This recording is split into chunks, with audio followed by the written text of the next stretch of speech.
I'm here again on Instant Kisse. But before getting to today's story, I would first like to apologize. When I started this series, I had said that I would only be telling happy stories. Today, I'm not in a position to keep to that promise.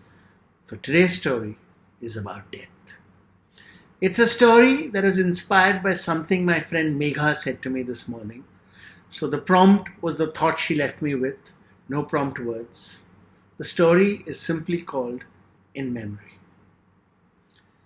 This is a story in memory of a man who died. Just a man. Nothing extraordinary. He never entertained millions. He was never on the cover of a magazine or a hoarding. And forget his name being known across the world. He never even stepped out of the country. He had no great ambitions, just a simple, humble dream of feeding his family and giving his children a better shot at life than he had got. To that end, he left his family behind in the village and went off to the big city to work. He found work, different jobs in different seasons, enough to keep sending back money every month, enough to know that he was keeping hunger and poverty away from his family's door. Once a year, he could actually take a few days off from work and go back and spend time with his family. But it was a strange, awkward time, for he was a father and a husband only in name. In so many ways, he was just a stranger. For he had taken on a bigger role than just being a parent. He had chosen to be provider. Life would have probably continued in this vein, except for a 5-letter word that he probably never even fully understood, but which rendered him jobless, homeless, poverty-stricken and helpless. Worst of all, which wouldn't even let him go back home to his family. How could he, when all modes of transportation were suspended? The diktat was to stop and wait, and for a while he did.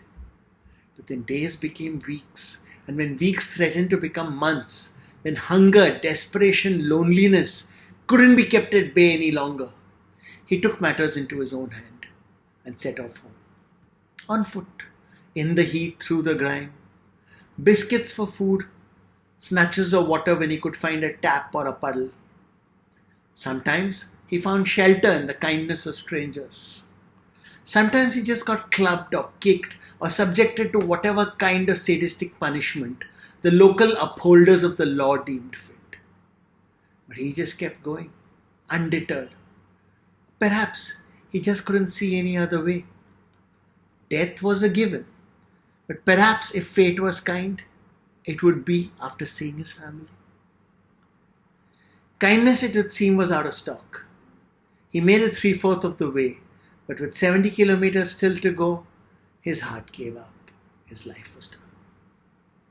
No national mourning for this man, no Facebook obituaries, no social media outpourings of grief. His name, his picture will never clog up a WhatsApp group or become a trending hashtag. In fact, the few who would actually mourn his passing would probably find out way too late. That's why I tell his story.